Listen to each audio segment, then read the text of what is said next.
Today I'm going to unbox my new TP-Link Wi-Fi extender, which is going to help me get better reception to my internet modem.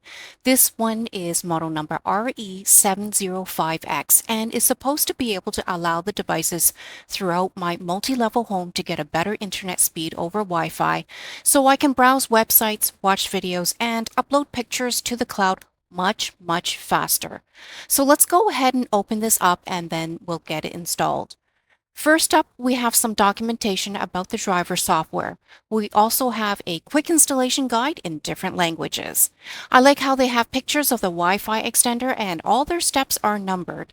And here's a bigger version of the quick installation guide, which is much easier to read.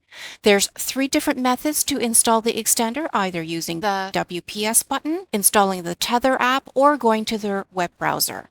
They also have an FAQ at the back of the guide. So let's go ahead and take a look at the extender and then we'll set it up.